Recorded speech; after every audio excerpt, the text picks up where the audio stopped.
Hello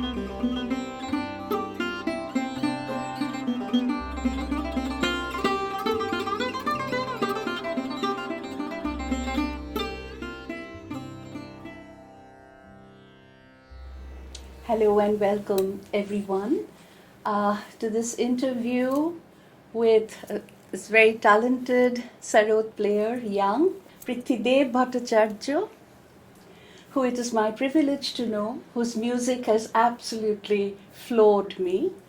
I hope he will play a little bit for us.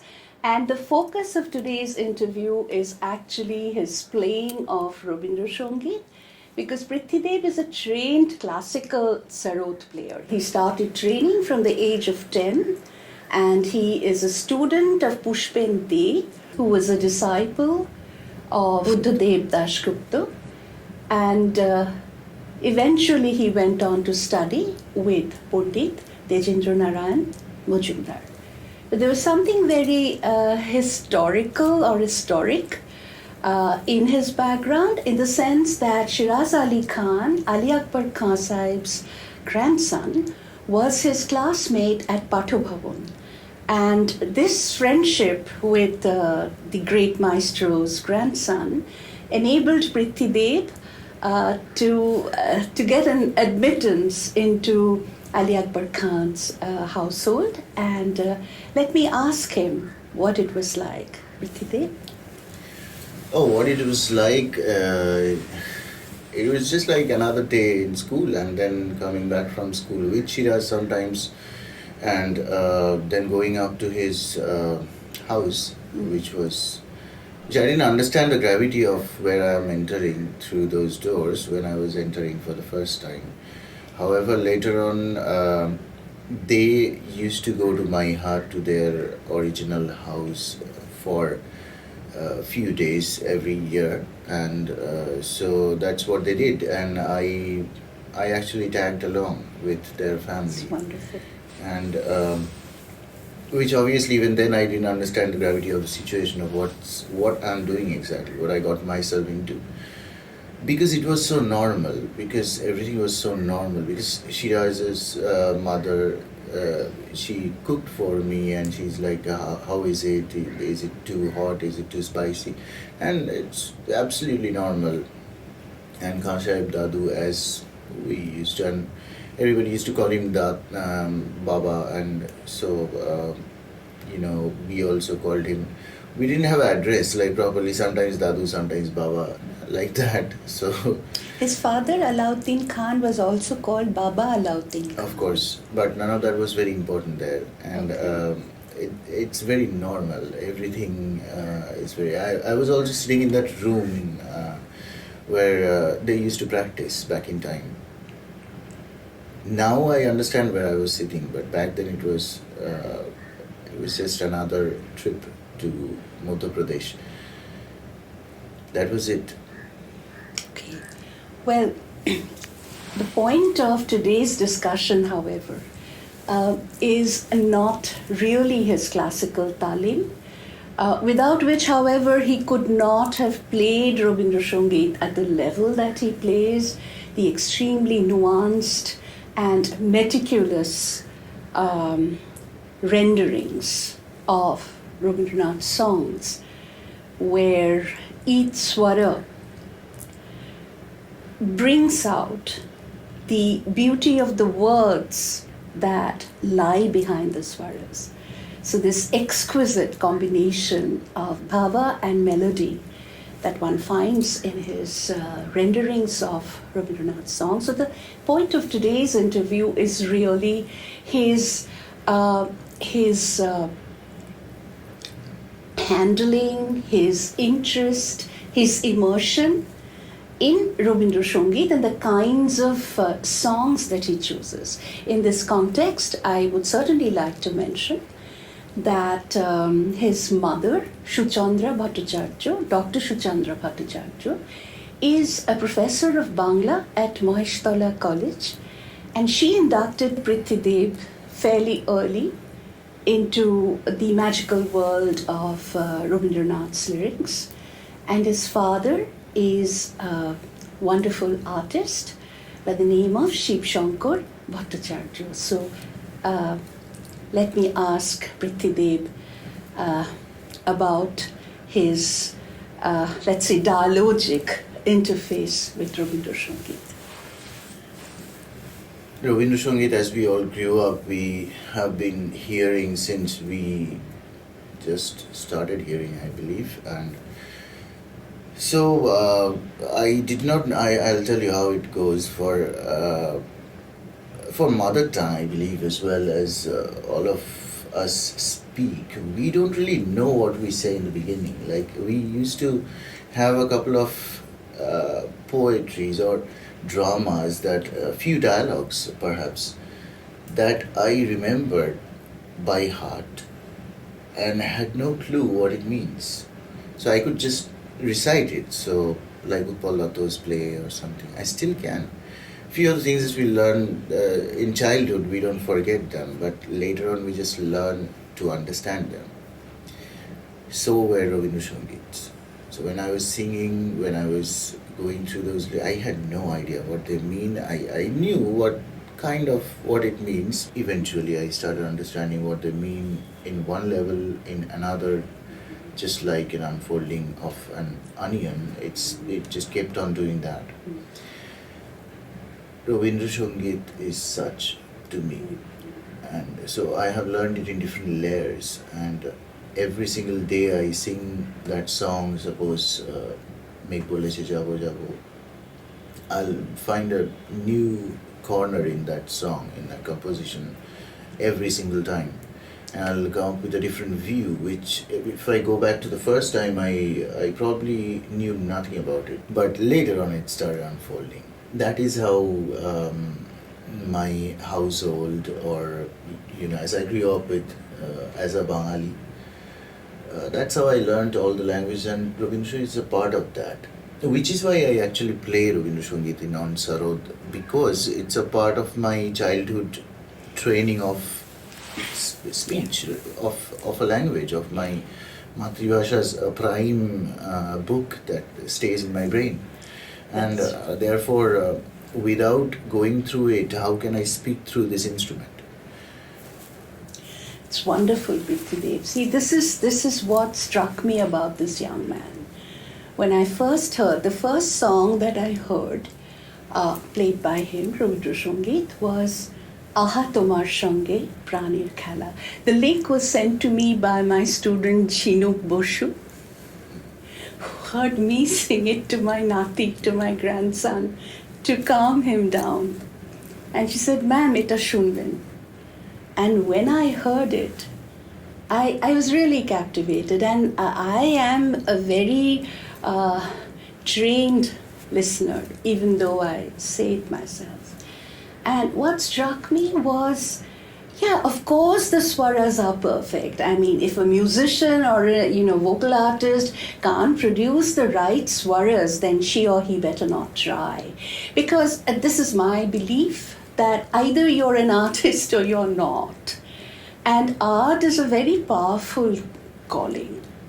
And I will mention a few things that he had said to me over a telephonic conversation regarding this choosing art as an exclusive option, as not being in 10 minds over, well, will I make enough money and will I be able to buy a house and a car? So anyway, going back to Aha Tomar Shonge Praaner Khhela.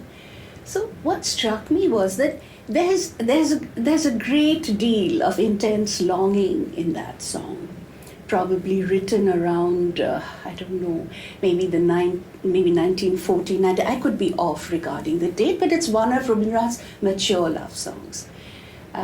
Podo utala aj poran amar, khelate har manbe kyo. So the drawing out of the syllables and Prithwidev's drawing out of the swaras. You see, if art doesn't move, then it better not try to do anything at all. And in this context, Prithwidev, I'm a pedagogue, so I will talk about theory. That is, dhwani is, with an Indian aesthetic sound, dhwani is extremely important. And I'm reminded of Rabindranath's song set to Rag Purvi, Ki dhwani baje, gahono chetona maje. And Walter J. Ong, in Orality and Literacy, he says sound is anterior to sight because the child hears sounds in the mother's womb. So, Prithwidev, you have any? Okay, no, I want to say two things that he said, which really struck me. You must have noticed the onion metaphor that he used just now. And he spoke about how he finds different corners of songs. So interpretations and reinterpretations. And he said to me, regarding his choice of profession, he said that, see, because everybody is doing jazz or everybody is doing, not jazz is not what he used, he said rock and roll. It doesn't mean I have to. If I'm passing by a music hall and a particular stringed sound catches my ear, then it's worth my while. And in fact, it's imperative that I walk in and I listen to that. And I try to trace it to its very roots. And he also said, I'm a very good listener. So even before I was playing at a mature level, I was hearing great instrumentalists play. And I could realize the beauty and magic of the swaras deep within myself. So Prithwidev, do you have anything to say about that? Well, yeah, listening is everything. But apart from all that, the first time I can remember someone asking me just very recently that how do you find what you want to do? I couldn't come up with a proper answer, but what I came up with was this, which something like think of what you're going to do next weekend. That's all. That's what you want to do. Then they said, okay, what about next? Then I said, okay, fine, next, why not tomorrow? So I said, if you want something tomorrow, it doesn't matter, it's fine, you want it tomorrow. But do you also want it day after tomorrow? That's the point. That's something that happened to me when I was 6 or 7 years old, and I heard a CD of Amjad Ali Khan Sahib playing Miyan Ki Malhar. There were 3 tracks in that disc. The first track was the one that I got stuck to, that I had to listen day after tomorrow as well. And then day after tomorrow until now. Last time I heard it was last night actually. After a long time actually I thought of, because I mentioned this, so I just played it back to me again. You won't believe it's just another corner, just like a new, point of view to the same flower. So now this phenomenon that if you also want to continue to do this on day after tomorrow, and then it sort of starts to narrow down that, okay, no, I don't want all of sarod, now I just want this person. Then I want not all the rags but this rag. Then I want not the alap, jod, jhala and gat, bilambit, drut, but only this portion that I kept on repeating. Then at one point I realized if I narrow down anymore, if I cut away let's say just have the cherry of the cake or something, I somehow feel like I'm not getting that getting that incredibly heavenly feeling just by having the cherry. So I just have to start having the whole cake, and then the cherry will taste like that, and something like this. So that point I realized, okay, this is the whole picture of Miyan Ki Malhar. Without the alap, I cannot get the feel of jod. Without the jod, I can't feel jhala the way I should feel. So one phrase leads to the other, just another link to the chain, making a complete picture.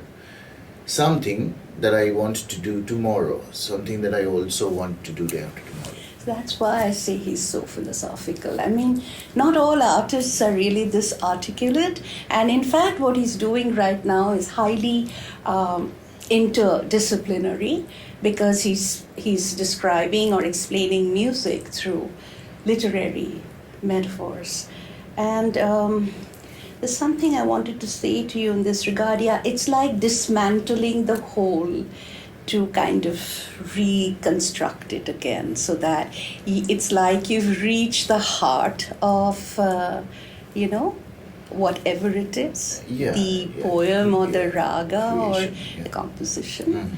And so it gives you a more intimate and deeper sense of the whole. So Prithwidev, would you play something for us now?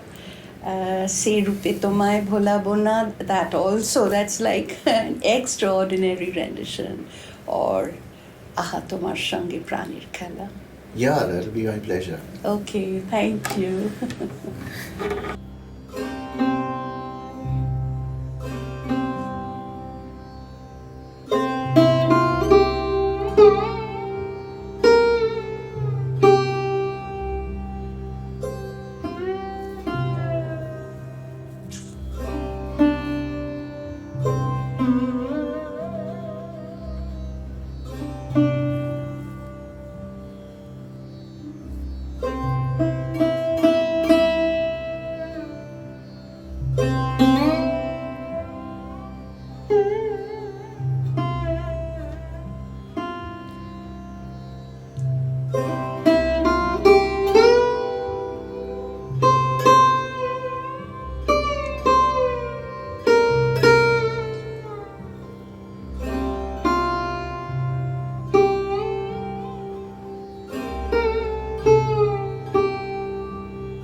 now to a discussion of a very different song. Rituparno Ghosh used it as a love song within the context of love in Naukadubi. But in the schema that is provided by the Gito Bigdan, Kaar Chao Birohi is categorized, classified as a puja song. I would like to read the translation of the song. Period 1909 to 1914 is a period of extreme spiritual questioning in Rabindranath's song oeuvre. And other songs belonging to this period are Megher Pore Megh Jomeche and also Shudhu Tomar Bani Noy Go, Hey Bondhu, Hey Priyo. Because by the time Rabindranath was 57, he had lost his bodhi, his wife, and 3 children. So, কাজের দিনে নানা কাজে থাকি নানা লোকের মাঝে আজ আমি যে বসে আছি তোমারই আশ্বাসে. So don't let me down, kind of thing, to God.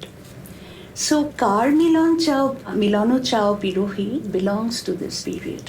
So I am going to quickly read the poem in Bangla, the song, and then offer an English translation. Kaar Milano Chao Birohi, তাহারে কোথা খুঁজিছ ভব অরণ্যে জটিল কুটিল শান্তি সুখহীন ওরে মন দেখো দেখো রে চিত্ত কমলে চরণ পদ্ম রাজ হায় অমৃত জ্যোতি কিবা সুন্দর ওরে মন. Brief song. The English translation, this is my own translation, could read like this. Who do you want to unite with, O lovelorn one? Where are you looking for him in the wilderness of the world? A world that is utterly malicious and complex, where the mind becomes wildly restless.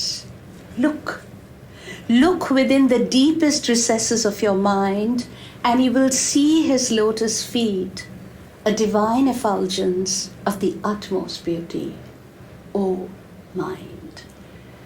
So Prithwidev, when you had to render this part, Jotilo Kutilo, did it require any kind of, let's say, special effort? I mean, you had to kind of dive deep into those words, right? Please tell me how it was. It's best to play the song. Okay, very good. It's really our privilege to hear you, really. Jotilo Kutilo. Somehow the song is composed in such a way and the notes are put together in such a way that somehow you just end up meaning what you are saying in through the song. It's based on Rag Sri, which many other Vinshomits are influenced by classical ragas.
বড়ই ভালো বাজাও পৃথ্বীদেব, বড়ই ভালো বাজাও। Let me ask you a technical question. A couple of them are coming into my mind. That is, see, the song speaks of a deep unrest within the self, and a kind of, again, deep question, profound questioning as to, will I see that beloved one? And that beloved one here seems to be the Chiroshakha, that he speaks of Shamolo Shundaro. He has so many names for that being. Yeah. Do you think, Prithwidev, that the rigor of the song's composition, the beat, the teora, for instance, that kind of holds that? How do you feel that the rigor, the metrical rigor, balances with the intense emotion of the song? Well, yeah, the tal is kind of intense, and I know there are so many different ways of looking at it. The tal and the mood of the song is very heavy. Yeah. And the rag, the note selections, and as you know that in the tabla is a heavy sounding tabla in this kind of songs and tals. Yes, it is. Yeah. And regarding Rabindranath's experimentation with Sri, regarding which many people have said many things, you have anything to offer the audience? Yeah. Look, I don't know Sri, but now I know a little bit of it, at least. That's for one thing, like, because these ragas are very deep, and they are melodically expressing every story, every journey of finding a Chiroshakha through those notes, and in a certain way. But definitely, just a listener can listen to a melody and understand if it's heavy, if it's light, if it's what kind of mood it carries. It doesn't take a lot to understand that, and I think that's the most I can do, and I'm happy with it. I'm happy with just being an audience of all these incredibly powerful things. Well, I like your humility. You yourself are a very powerful musician. You're many years younger to me. Do accept my compliment in the spirit in which it is intended, and we would all like to see you go very, very far, Prithwidev. I mean, your playing truly moves me. So I thank you for your time and for agreeing to do this interview, and also, involve or factor in some practical demonstration. I must take this opportunity to thank Presidency University for granting me the FRPDF with which this video is being made. And I would also, in the same breath, like to acknowledge my own gurus in Rabindra Shonge, my mother, Sreemati Mukherjee, and my 90-year-old guru, the oldest practitioner of Rabindra Sangeet in Bengal today, Srimati Bibha Sengupta. Thank you, Prithwidev.